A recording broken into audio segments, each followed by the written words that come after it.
Welcome back to Junction 119. This is Casen. This is Kellen, back from the road.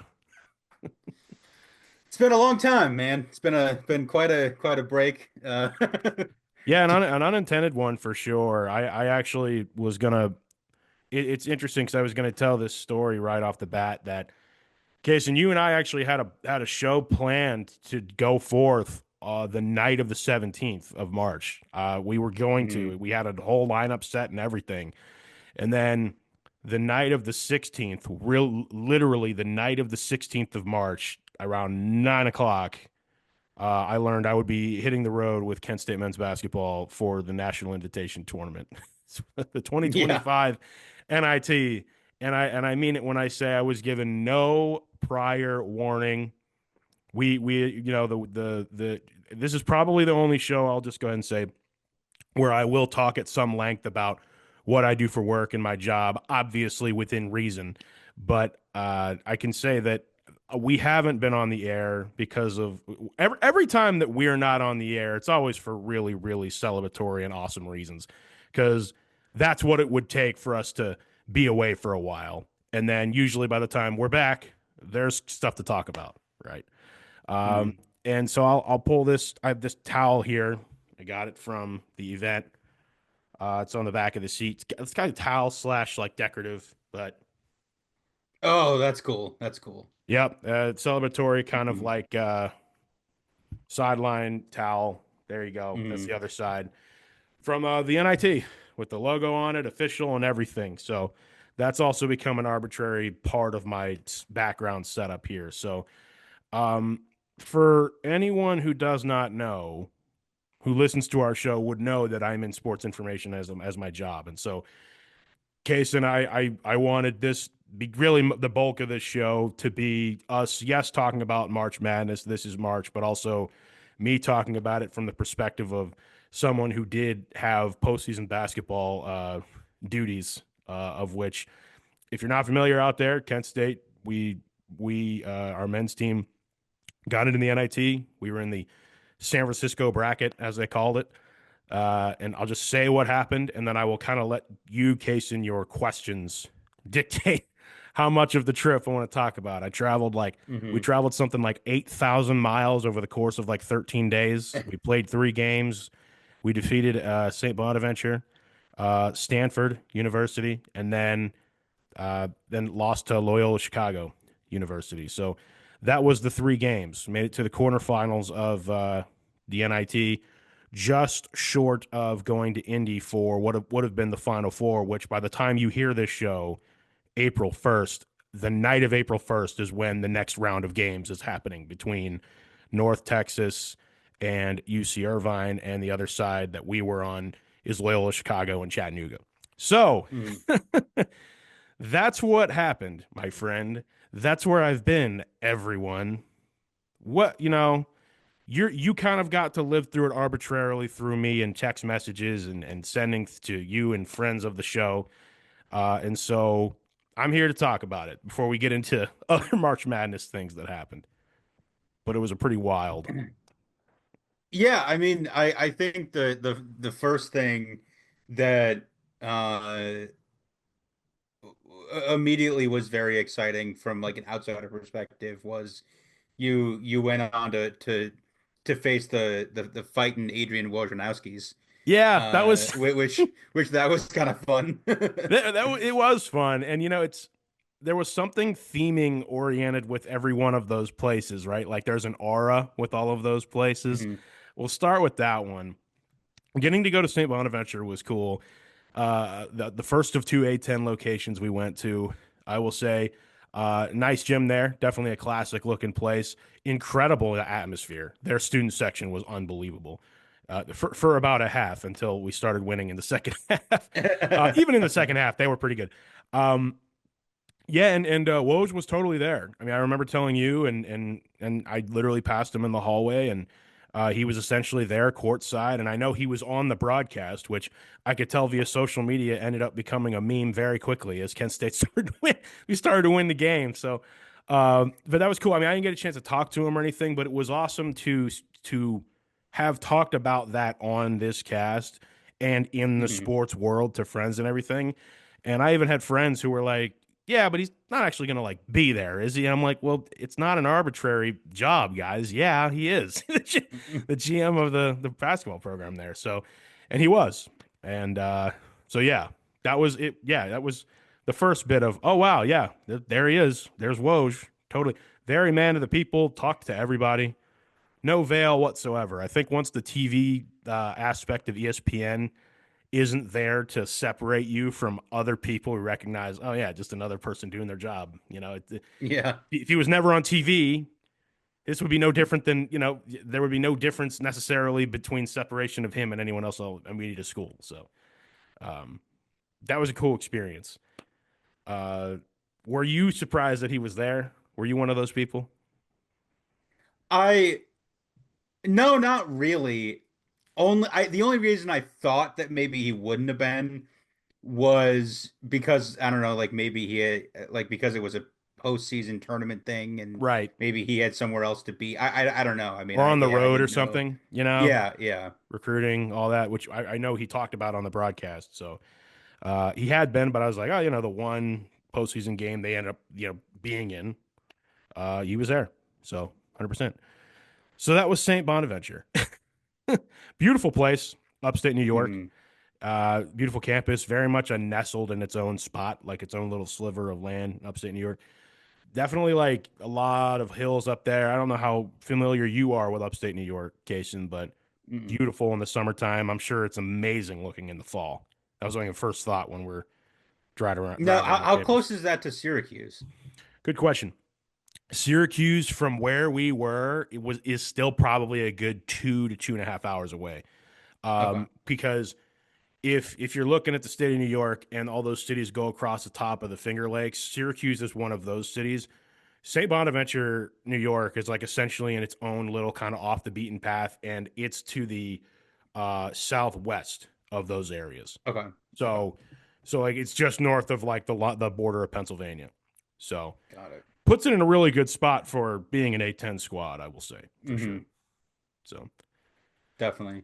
but yeah, so that was St. Bonaventure. Yeah, and then your next adventure, I was a little surprised by this because you were just hanging out in Stanford for a while, right? Because you guys Yeah, left days before your game. yeah. I mean, typically that's how we went, and obviously it's typical that's typical travel, I'd say, not just for us, but like really just in the men's women's basketball. Some coaches will go a day or two before, some will go a day after. We ended up going early to acclimate to because it was postseason and to acclimate to Hmm. the timing. Ordinarily, for a lot of our games, we'll just go the day before, and when you're in the MAC, it's like all those are mainly bus trips, that you can make in a day. One of the nice things geographically about the Mid American Conference. For this one, I will say the other side of that bracket was Cal State, Northridge, or Stanford. So, and we weren't going to host, so I knew we were going to California one way or another. And we did, and we ended up going to Stanford. We were in Palo Alto, right off of the, like literally right, like essentially across the street from the campus, a campus that ironically I had been to before. I actually, due to a vacation back in 2019, I went up Highway 1, and one of the two universities I explored on that trip was Stanford, and the other one was UCLA. So I geographically kind of knew where we were on campus. I kind of had my bearings and everything, and it was really cool to go to that arena, to the is losing it out. Mumphrey's Pavilion, I think is how it is. I got to look it up. Not Poly Pavilion, that's UCLA. But Yeah, yeah, but yeah, and it was and that was the next aura, right? That was the next place. Now Going, yeah. let me ask you a question. Well, you were there on campus. Did you perchance happen to encounter Andrew Luck having a very stern discussion with the university president and athletic director? No, no, I didn't. But it is kind of amazing because it just kind of seems. Let me look this up. I just trying to remember Maples Pavilion. I just didn't want to make sure I get that right. I was like, I know it's not. Things are getting twisted in my head. Stanford Maples Pavilion is the name of it. No, I didn't. I know what you're referring to. I will say that no, I did not see Andrew Luck anywhere. None of that happened. But it is kind of amazing when certain things like that do happen while you happen to literally be at the place that's going on. Um, I mean, full disclosure, because we did talk about it on the cast. We were actually at we were actually at NIU the day that they announced that they were leaving the MAC for football. Hmm. So it just interesting to see how those kind of things uh, Yeah. happened at the same time that you happen to be at a place when something there happens that's newsworthy. We know what happened there. It wasn't something that we were paying any attention to. My favorite thing about that story is just sort of the collective, everyone going, wait, Andrew Luck has personnel power?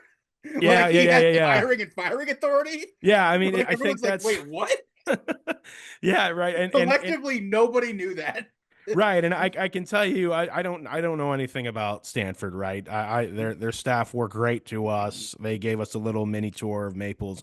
It was cool, and to be honest, without going into too many details about this that are not necessary, it's interesting to hear other people across the industry talk about the challenges they have versus Mhm. like say what we might have. And the reason I think that's relevant to mention is because obviously you and I were heavily involved with talks of the athletic department and things like that in the MAC when we were at BG, right? Not so much that we had, not so much that we knew anything about personnel decisions or anything of that nature, but we're aware of what the challenges are at, like, say, the Mid American Conference level. And it's just fascinating to hear because, I mean, we heard a lot about what it had been for them in the ACC this year. I mean, it was strange to walk into that place and see the ACC Mhm. logoing everywhere. And it was just like hearing about some of the struggles with travel and things like that. Stuff we've talked about on here, but also like you don't need to be like a genius or in the industry to figure that out. I mean, geographically, all of their road conference games are literally on the other side of the country or in Texas, one team. Mhm. So it was fascinating to kind of hear about that and sort of it's like I think we think of a lot of these bigger locations, Casen, both as fans, but also I think in the industry, and we tend to see the grass is always greener type things because you always see what you don't Mhm. have, and in reality, like by the end of those conversations, it's like be thankful for the shoes you're in. You know what I mean? Be thankful for what you've got. Not even that necessarily like certain things you have or are dealing with are actually better than some of the things that you're hearing about. So it's like, I'd much rather have the challenges we do versus like say that, you know? Yeah, no, I mean, on that topic, I know we talked about it at the time of when that news came out. Yeah. I think they'll go back. It's just I think that they, needed to find a home, with all the You're uncertainty talking to about stay. the West Coast, like Yeah, Stanford. Yeah, yeah. I mean, I I think that with all the additions that that the Pac-12 is getting, once it's a absolutely. bit more stable, they'll go back. But They'll either go back or some sort of a semblance. I can also see especially with some of the stuff we haven't talked about on this cast this year, but like some of the stuff that Mick Cronin and others have talked about through mhm, the struggles of the basketball season. I'm thinking to myself, all it's going to take is one huge, conversation, probably sometime within the next 5 to 10 years. I can see an exodus of those teams from the Big Ten back to the new Pac-12 or finding some semblance of going together to be a new West Coast conference again. Because in some of the things I've learned and talked to people about this year, it's just wearing on a lot of people. And mhm. again, it doesn't take being in the industry or not to kind of look around and just think, look at the travel I just did for the last like 13 days. We got back like Thursday, so I needed the weekend to recover. That's basically But like, conference travel for yeah, USC and exactly. What UCLA. if we were doing that twice a month? Yeah. You know what I Yeah, mean? yeah. Like say Rutgers home to Illinois. Oh Like my goodness. I commend everyone. I commend the student athletes, coaches, and everything who've had to deal with it and have found success where they have, because travel takes a lot out of you, and this is obviously a big country. So the Stanford trip was cool. Our digs are very nice. Shout out to all the staff we met along the mhm, way. It was cool because yeah, we won that game too. And when we won that game, we actually knew where we were probably going because the Loyola Chicago and San Francisco game, which I can tell you probably regionally, the NIT was probably thinking that was going to be Stanford and San Francisco playing each other in a crosstown kind of rivalry thing. Well, that Hmm. didn't happen because it ended up Kent State going to Loyola Chicago. So then Sister Jean. Sister Jean, yeah, and we hopped on a plane, and it was interesting. We ended up flying from the Palo Alto area down to Burbank, and then across the country to Chicago. So it was just you go with where the planes are, you know. Hmm. Total side note, got to ask you a question, and this might be interesting for viewers and listeners too. Have you ever flown into an airport, Casen, where you could both load and you could get on the plane and deplane from both ends of the aircraft? Where Yes, it's not yes. just the gate at the front, it's the one on the back too. Yes. So Cool. I took a flight to I believe it was Fort Myers Okay. in Florida. And it was like Allegiant, I think. Okay. And it was a smaller plane, and so and we got off on the tarmac, and there Gotcha. was the thing up in the front, and then also the back of the plane opened. And so I think I actually went out the back thinking about it.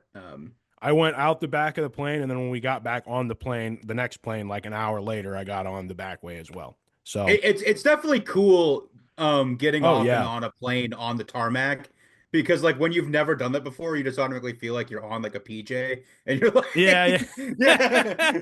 Yeah, you do. I mean, honestly, you feel like a VIP. You know, it's and having gone on chartered airplanes before, airplanes this year, even this year, when you're getting off a Yeah. bus and right onto a plane and vice versa on the other side, it's pretty cool when you get to do things like that. So, and you know, in a chartered air flight situation, you don't have to deal with the TSA or stuff like that. You deal, Yeah. you know, if you're pre-checked. So, yeah, I mean, it was cool to have that experience, but we got Chicago. I will say, did not meet Sister Jean, and, you know, of that nature. But I gotta say, among visiting arenas I was in this year, the one at Loyola Chicago is up there for me.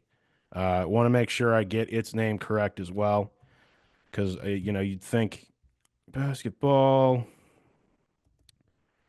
and I want to just make sure I say it right, because yes. Joseph J. Gentile Arena, I believe is how you say it. They're a smaller place, about 4,000 something. Hmm. Perfect size. Perfect size. It was built in the 90s. You know, I sent you photos and others were asking kind of how it was. Definitely a more intimate, you know, environment. Student section was incredible again. Probably a top three atmosphere we encountered or I encountered on the road this year. And it's just really awesome to see a place like that, how much they've embraced their identity of basketball. You're looking up, you see the Final Four banners from like 2018, the 16 one from 21. I mean, it's just, Hmm. and they're a relatively new member of the A10 because they joined the A10 in 2022. And I'm thinking to Yeah. myself, yeah, they are in every single way an A10 school, especially after Hmm. that. They're in every single way one. They fit right in that conference.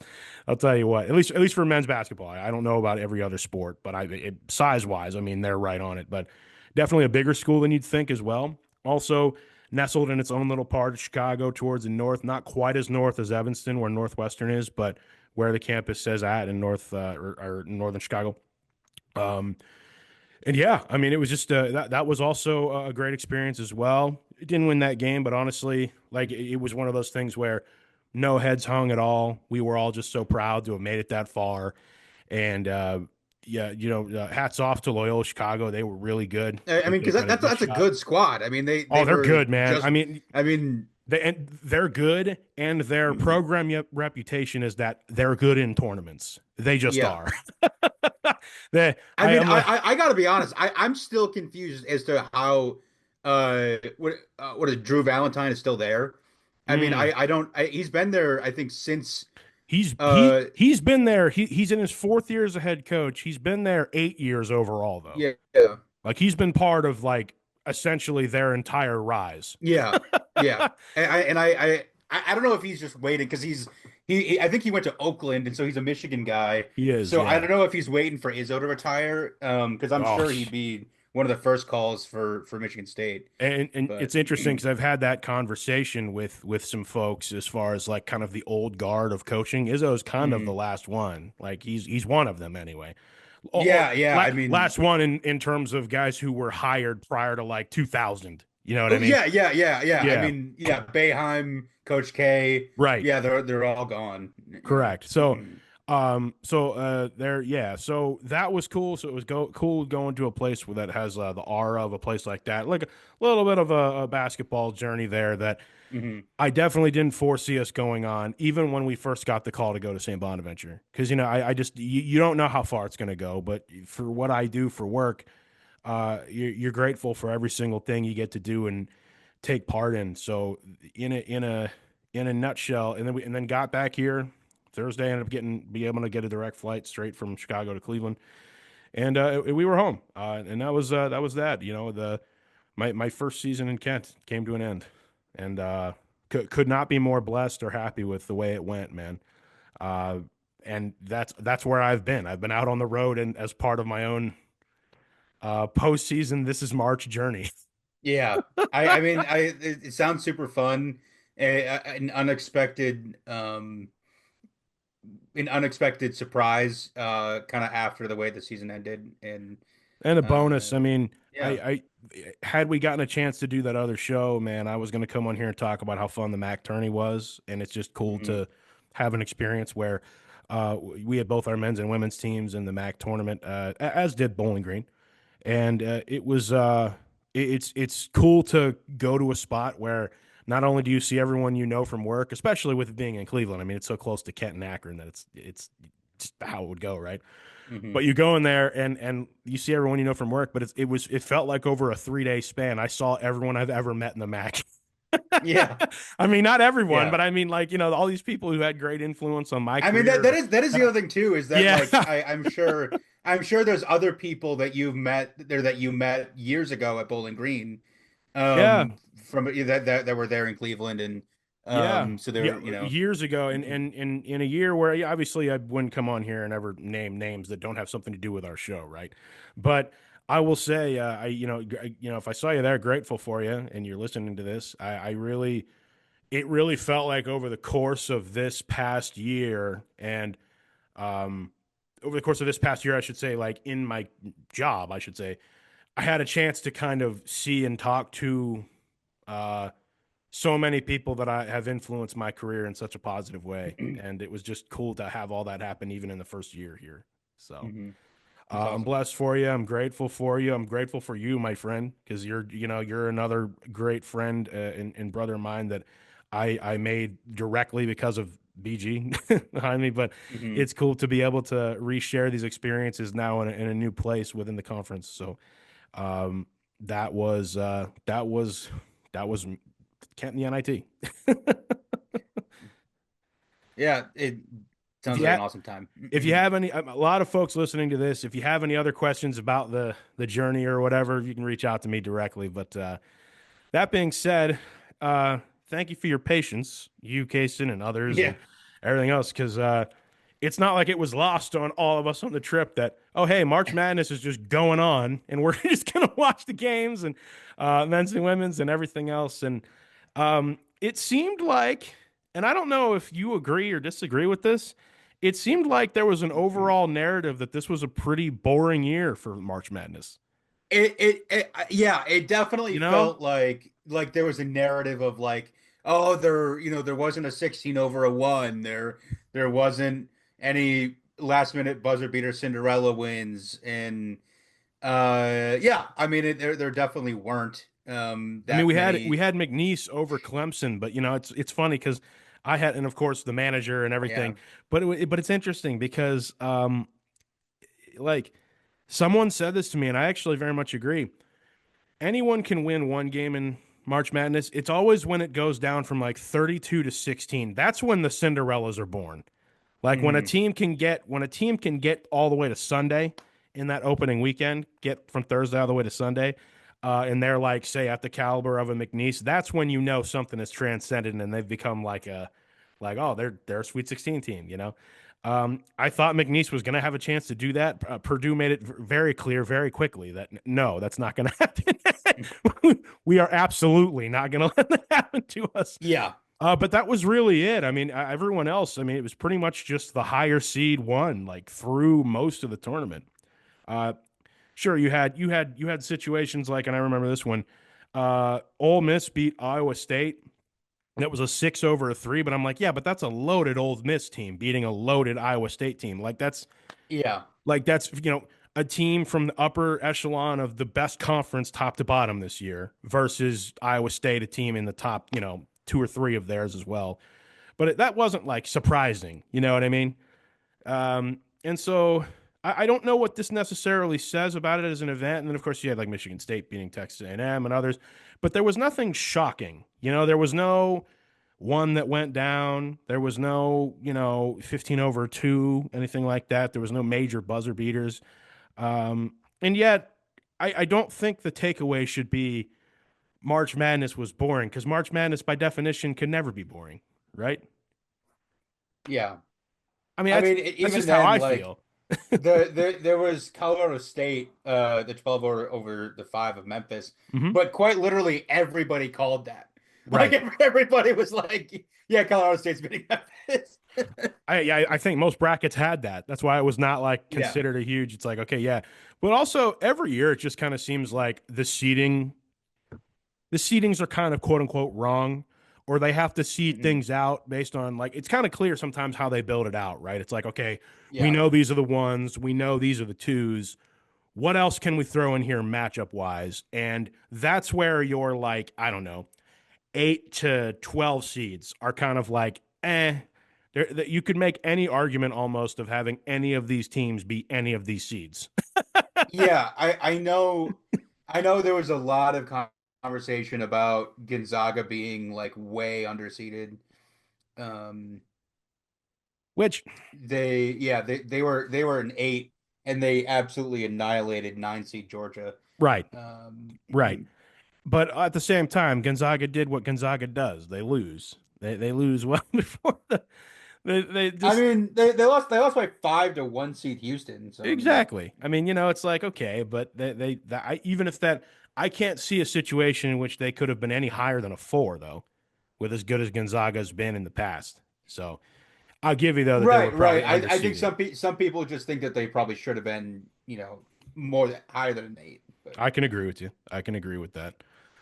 There was also another matchup that happened, another storyline. Of course, it was the latest meeting between Calipari and Patino, and yeah. as has been the norm, Calipari won. Arkansas defeated St. John's. Let's be real here. Kidding and messing around aside, two magnificent coaches, literally two of the goats. Mhm. Just I think a lot of people did come kind of say a lot in my ear over the course of this year. The Big East was down in general, and St. John's was overrated. I actually agreed with that take most of the year. I was kind of like, they play hard because Patino teams play hard, but I don't think that they're a team that's going to make it deep into it. And playing a team like Arkansas that was battle tested in the SEC all year, I was like, yeah. And then, of Yeah. course, probably the wildest game of the tournament followed for Arkansas up to this point. Just the sheer comeback that Texas Tech put together in a game where they were kind of down and out at one point. Texas Tech battling all the way back and defeating Arkansas in overtime to win by 2. That was, needless to say, impressive. And like I said, probably the best game of the tournament. So far, so far. Um, any other ones you want to talk about? Um, I mean, to be honest, I don't think that I feel like the story this year isn't so much the games as much as like what's happening around the games. Mm, Like, there's a story to be said about the business of the the sport bleeding into the tournament. Like the big thing yeah, with McNeese was Will Wade accepted the NC State job before McNeese was done playing. And right. and like everybody knew that. He told the players that. And so it was just kind of like keep playing and I'll keep being your coach. And then once we're done, I'm leaving. And he was like, from what I had heard, like Yeah. it was kind of a thing where it was like, you guys, play your heart out because you guys are auditioning for your next place. So, we're all trying to do our best here. So I get it, it's just it's really bizarre to see things like that. And then that culminated with the Maryland situation Yeah. to where was it Kevin Willard, I think is his name, the head coach of Maryland, like publicly hemming and hawing if he was going to take the Nova job, and then like it just being up in the air, and then after Maryland lost, he took the job, and it's just very odd and bizarre. Um, Yeah, it is kind of wild.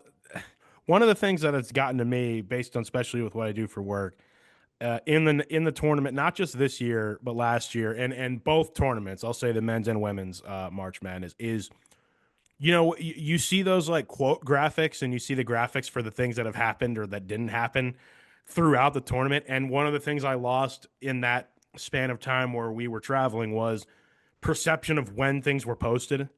Because mhm. I'm obviously posting certain things for work, but you see certain things that are quoted, and you always have to check the day because sometimes the feed will give you stuff 3 days later, and you don't see it, and it's like, well, wait, that was seen.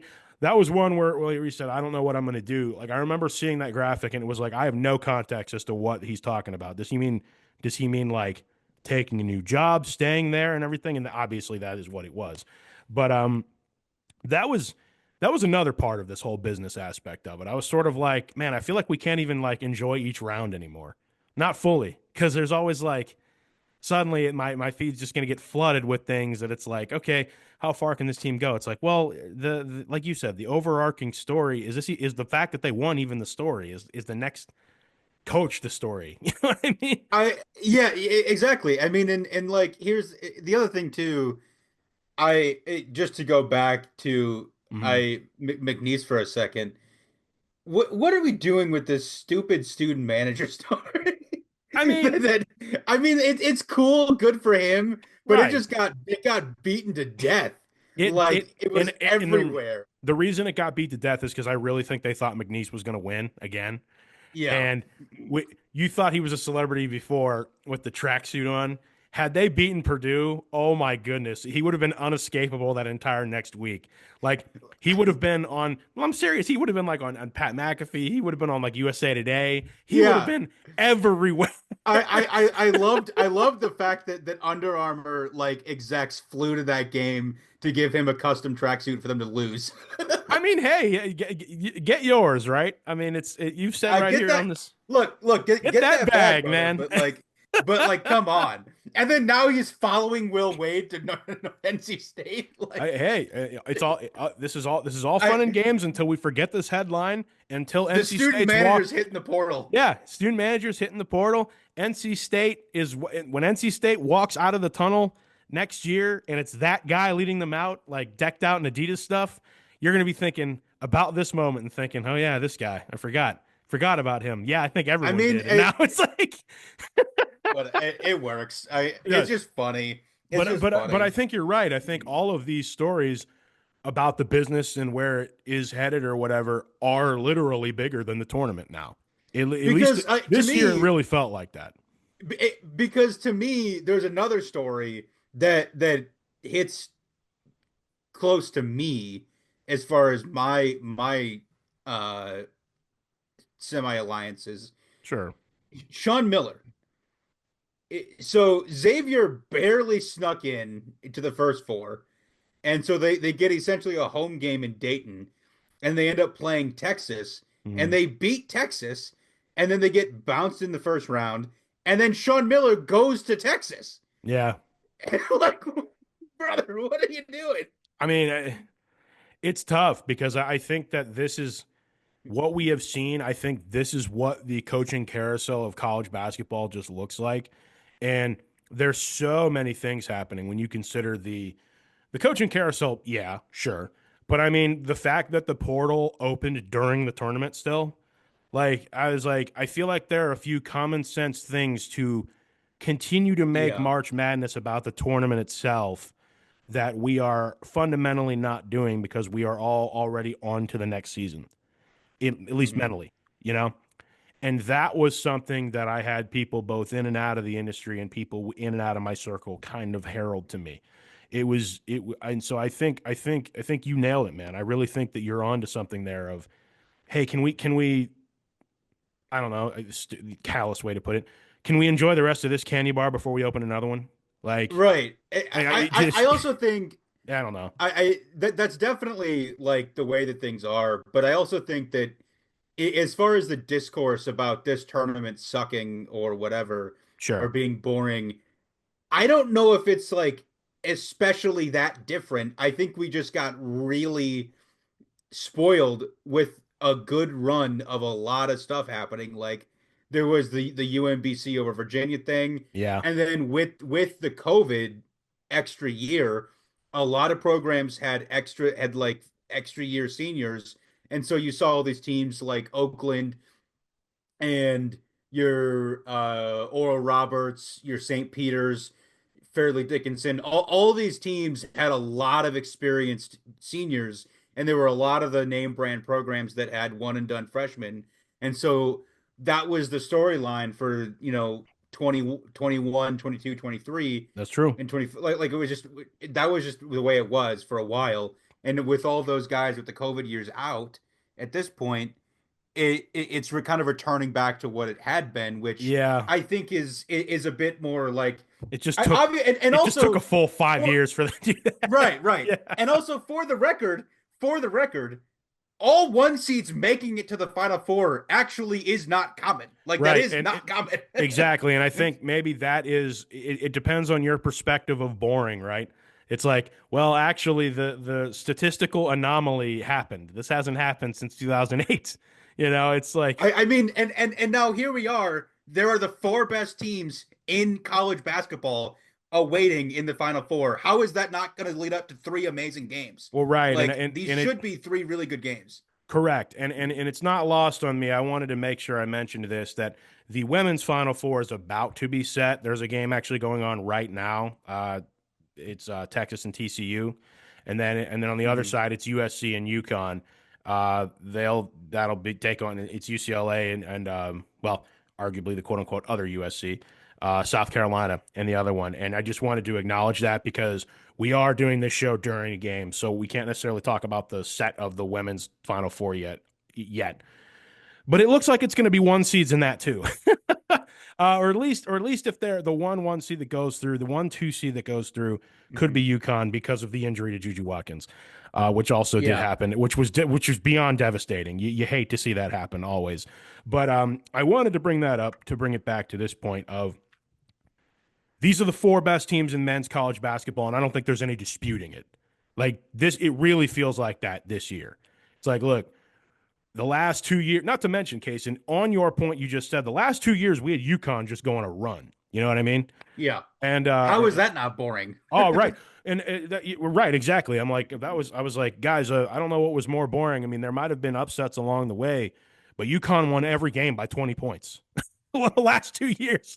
I mean, legitimately, like when it got like late rounds and they were beating teams by like 25, 30 points, I'm like, okay, they're just going to win the national championship again, right? And they did. Uh, I don't know how boring. I mean, that was probably relatively boring last year, if you want to call it that. Whereas this year, it really felt like anyone could have emerged out of the SEC. And I'm happy to say that my Final Four, like I think three of them made it. I do have Florida as my champion, and I do have them playing Duke. So, I Mhm. mean, right now my bracket's in pretty good shape. Although I feel like saying your bracket's in good shape this year is not as impressive as it's been in previous years. Right, right. So I don't know. Uh, I thought the guard play of Florida had them going through, and to their credit, man, when Florida had to take down UConn did not go. I mean, they went down with a fight, man. Um, Going for that three-peat. I mean, I don't think anyone thought they were actually going to three-peat, especially with them just being down in general this year. But and also my take: three-peats don't happen in sports.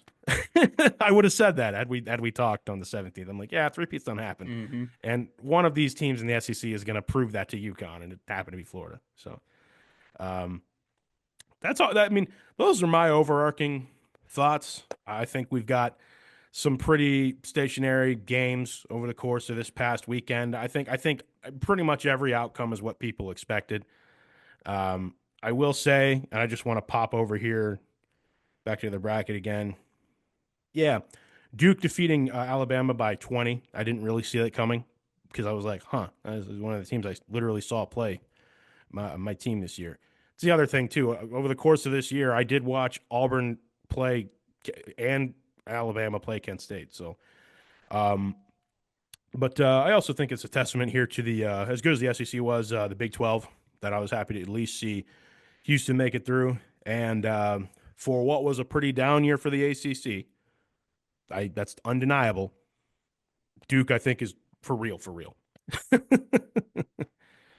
So, thoughts on Yeah, any of I that? mean, Go ahead. I mean, I was just saying. I mean, Florida. The Florida comeback against Texas Tech was insane. I mean, they were Mhm. down 9 with like 3 minutes left, and then uh came back pretty ferociously. Uh, so they're definitely they're resilient. So yeah, I mean, I think obviously it goes without saying any of these one seeds can easily win. Just gonna Absolutely. just And I, gonna I also want to say, have to see how it goes. Clayton Jr., the other thing, I will say this. One of the other storylines I think over the course of this year is seeing like some of these guys that were at places that maybe weren't as big a name, and then they've gone to a place like in the SEC and they've just Mhm. dominated. For me, someone who came to mind for me right away, someone who I heard a lot about this year was Mark Sears, actually at Alabama, who had come from Ohio. Um, to play for the former MAC coach Nate Oates, and Mhm. I think I think those stories are cool too because it's like, well, I'm going to transfer, but when you see a situation where a guy goes to scale up, or a kid, I should say, goes to scale up, it's like, well, I think I can make it at that big place. And you have that situation where maybe they'll ride the bench or whatever, but when they go and actually dominate, it's like, okay, well, you made the right decision. So that's that's one of the things about the transfer portal I would say is honestly a good thing. Just to be able to exercise the value you bring to a squad that good, you know. Yeah, it absolutely. So Um, that being said, who you got winning the men's tournament, Casen? uh, I think I think I gotta say Duke. I Okay, Duke's been Duke's been really up there the whole year, and just gotta put money on Cooper Flag. so I mean, Cooper Flag gets it done, eh? I because will go ahead.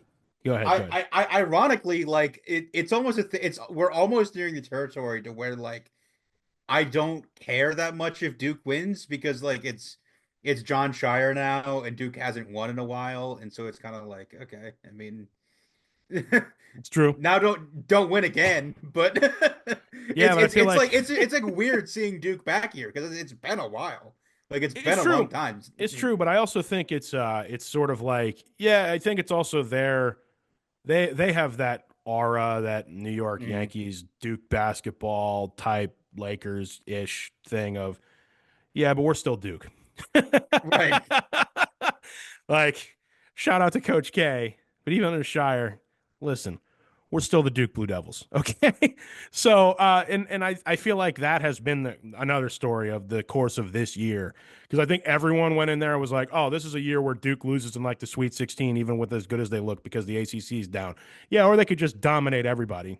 And do I have them winning it? No, I think Florida's going to win it. But, you know, barring they get past Houston, which I think they will, uh, yeah, I gotta give it to Walter Clayton Jr., who I was just looking it up. He was at Iona and considered going to St. John's with Patino.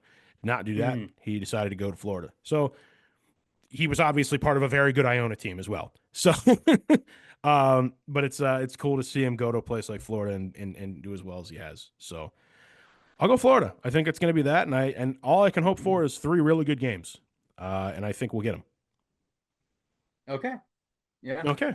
That would be kind of neat to see Florida be different.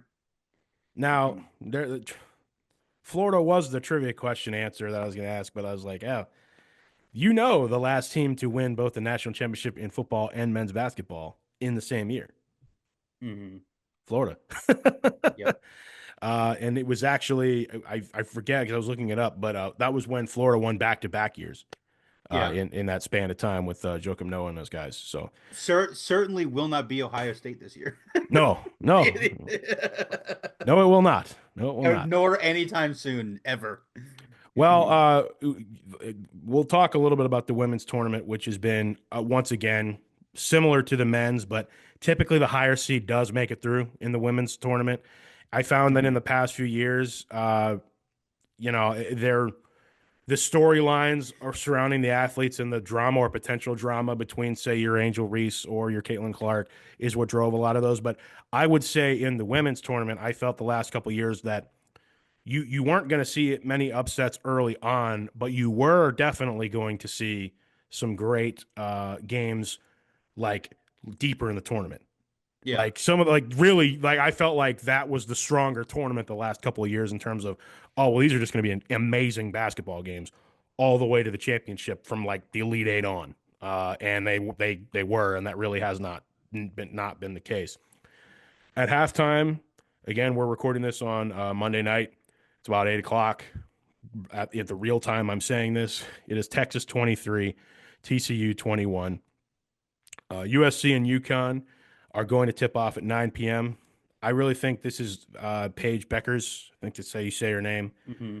I think she's been on the warpath to show over the last few years that like these other schools have been in my way, and so I think that show continues tonight. I also think UCLA is great. I mean, we'll see kind of how things pertain with that, but I really think that this I don't know. It just kind of the matchups of where we could see them also in the WNBA now in the women's tournament are sort of like what the men's tournament was back in like the 80s. You saw these guys grow up and then they eventually get into the NBA, and then you see them battling out in the NBA for years. I think to like Jordan and the Tar Heels against Ewing and Georgetown, stuff like that. Hmm. Magic and Bird, obviously, things like that. I think we are in an era for the women's game where that is happening. And so it's sort of like, okay, if UConn's Oh able to yeah. get through with Yeah. Gino and you got Staley's squad on the other side, you have the dominant team from last year and you have her on the other side, and it's like, oh snap, like do And you like see this pertang and go straight into the WNBA? Because remember, their draft comes up right after this. So again, I think is because the women are forced to be in college Mhm. for longer than the men are. And so 100%. you have your Paige Beckers, your Caitlin Clarks, your Angel Reese's in college for years, so that they end up maybe matching up a couple times with somebody, or that like so they end up having more likelihood to play more Absolutely. teams with other stars, and so it's like like you could play Paige Beckers your freshman year and then Angel Reese your sophomore year, like it's just the way all that stuff works. That's why I just think that the NBA needs to fix that and make guys stay longer, because you have too many guys not be ready and go into the league and they just flame out. Especially now in this age of transfer portal, I feel better about them doing that than I ever have. Yeah, It's sort you of can still get paid. You can yeah, still get paid. No one's saying like exactly. Like I'm not necessarily saying it's gotta be 3 years, but I'm saying say you got to go to college at least 2 years.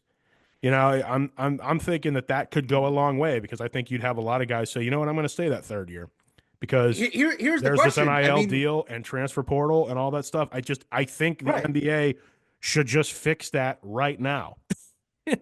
Or gradually bring it in. I know you can't just like say that off the cuff right now because it messes up your draft, but ease Mhm. it back in. It's like, okay, you got to stay in for Yeah. 1 year. And then next year be like, okay, 2 years and we're going to leave it here and see what happens. You know, go ahead. I'm sorry. No, Go yeah, ahead. it also just makes for a better product, like Yeah. because it's like every year you're like, who are these dudes? Like I don't know who any of these dudes are in the tournament. Like, Who, I mean, you're paying more attention to who you're getting out of the portal now than you are right, even to the right. guys who are staying. And it's like, I've seen that even with what I do for work among what people ask me about. And it's just like, Well, I saw this graphic that was like the Elite Eight teams rosters and like where each starter started their career, and wow. it was like full lineups of different schools. They all started at different programs. It was just super bizarre. Oh man, I bet that's cool because if you could make like almost a family tree looking style graph out of that and be like, well, look what Mhm. like how much of these guys were in this starting five a year ago over here, and how much of these guys, and just show where they Yeah, all connect. and it was like Duke had everybody except one guy as a Duke. Yeah, Yep, as that a sounds about only right. ever at Duke. Yeah. Plus whoever top rated freshman is in the country. It's like that plus Right. yeah. So that's wild. That's what we got for this week. It's a shorter show. I will say, before we get out of here, it's not lost on us. You will get reviews about Daredevil down the road. I just haven't caught up with it, and honestly, we got to talk about This Is March before it's gone. But we'll be back to talk about that relatively soon. Baseball is back, Casen. Hmm. Baseball is back. I'm repping your And team and and tonight. and the Yankees are openly cheating. Just nobody seems to care. I say opened up the torpedo bat Pandora box for everybody. Let's do it. Let's do it.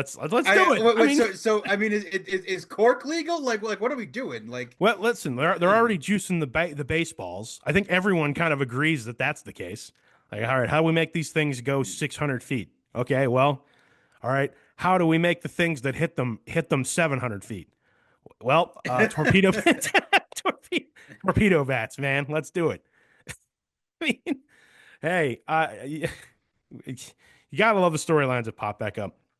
Um, this is a hat I got actually for my birthday, Casen, which was March 17th. nice.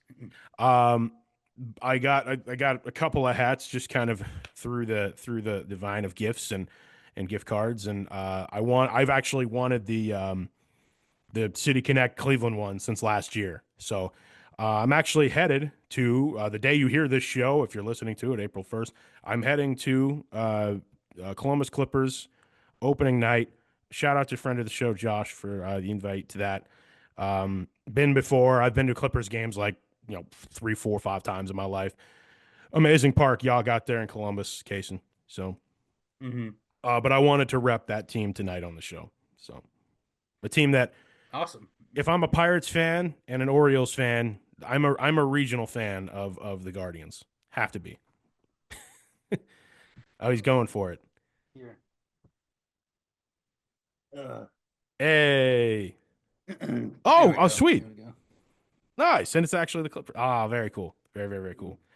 I've always loved stuff like that with minor league baseball too, because actually one of my favorite things as a general lover of wearing hats as well as yourself. I love wearing a minor league team's hat and just having people be like, "What Hmm. team is that?" Well, let me tell you. So that's cool. But anything else on the start of baseball? uh, Just acknowledging we will have a baseball yeah, show down the yeah. road. We're going to do that. Friend of the show, James, is already jacked to come back on. It's just we had to take care of some business first. We already got a suspension. I saw somebody got 80 Yes, game. that was news as of Monday, Tuesday when you hear this. Dude on the Braves, 80-game suspension. So the I will say, seeing a headline like that in 2025 is kind of amazing. You know what I mean? Like from whatever it was, from seeing that to PED stuff, what it's so widely known, you can't use certain things, and it's like Yeah.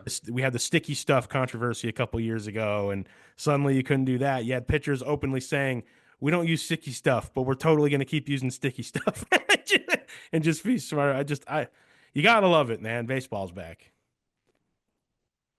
Yeah, I'm about ready to throw a party because uh well today Jimmy Haslam too, the owner of the Browns, Yeah, made some comment about basically he was like, yeah, the Deshaun Watson thing was a swing and a miss. it So I was. guess that's confirmed. It Thankfully, was. it's a confirmed that he is gone. Yeah. Dunzo. Yeah, we kind of. That is kind of amazing. Just I have to understand the humility. I have to understand and sit here and say, you know what, Jimmy Haslam, not very many owners would just flat out say, "Yeah, I was wrong. That was a bad move." Just plain and simple. It's- I mean, duh. yeah, well, we know it, man. Trust me, we know it. But the other thing I kind of like about that is, and they're on a serious note, no one had to necessarily lose their job like in the immediate context of like say these last 2 years, because it's kind of generally unspoken to agree that this is none of these people's fault. It's not Stefanski's fault. Yeah, yeah. It's not your GM's fault. That's why I like that we talked on this show about, when the whole Myles Garrett stuff happened and Jimmy's like, "No, I'm not going to talk to you." Like, huh, maybe he's starting to learn. There's starting to be some self-aware stuff of, hey, maybe I should just not meddle if I want the team to be good someday. And I would really hope that right there shows yeah. you it's real. I would really hope that there was a conversation that occurred 3 years ago when he was forcing them to trade the future for this person. Yeah. Yeah. And if there was a conversation to where AB and Kevin were like, all right, but if this doesn't work, you're done. You're Right. not getting back. You're done.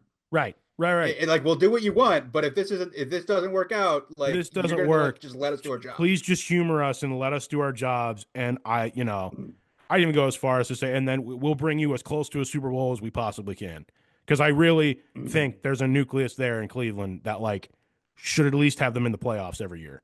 Because I keep looking around and I I'm mean, like, on paper, there they're not as was bad as the before. Steelers. I Like, mean, they exactly. were Yes.